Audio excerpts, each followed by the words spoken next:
முருகா வெற்றிவேல் முருகா. வேலுண்டு வினையில்லை, மயிலுண்டு பயமில்லை. என் அன்பு தங்கமே, என் மீது சத்தியம். இன்று பௌர்ணமியில் நீ இதை கேட்டு முடித்த 10 நிமிடத்தில் உன்னவரிடமிருந்து உனக்கு அழைப்பு வரப்போகின்றது. இன்று உன் துணை உன்னோடு பேசியே ஆக வேண்டும் என்று தீர்மானித்து விட்டார்.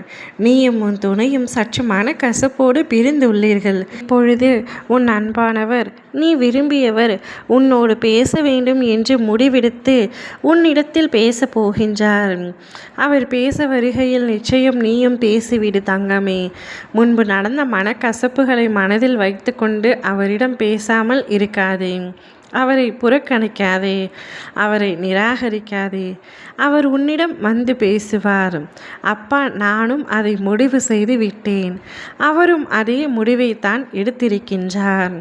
நான் செய்த தவறை உணர்ந்து அவர் உன்னிடம் வந்து மன்னிப்பு கேட்பார்.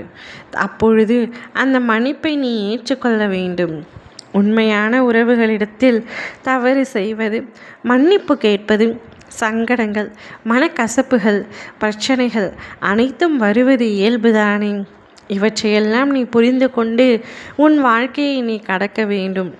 தவறுகள் செய்யாத மனிதர்கள் இவ்வுலகில் இல்லை.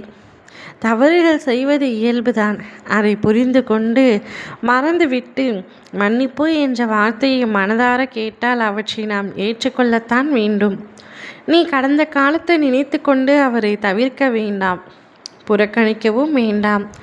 இவ்வுலகில் பல உறவுகள் நீங்கள் இருவரும் சேரக்கூடாது என்று நினைத்து கொண்டிருக்கின்றார்கள்.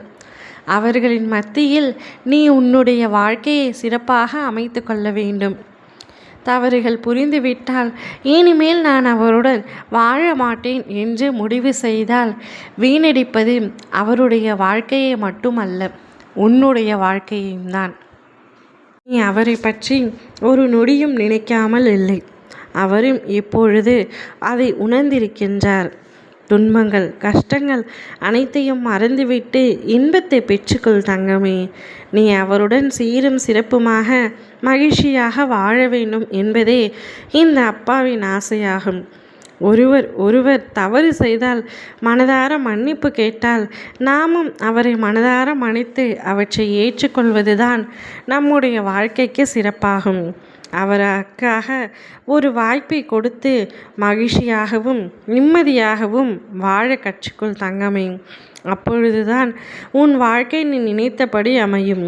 உன் துணை நிச்சயம் இன்னும் 10 நிமிடத்தில் உனக்கு அழைப்பு தெரிவிப்பார்.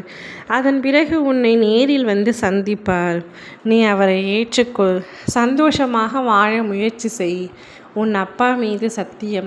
இவை அனைத்துமே நடந்தே தீரும். ஓம் முருகா வெற்றிவேல் முருகா.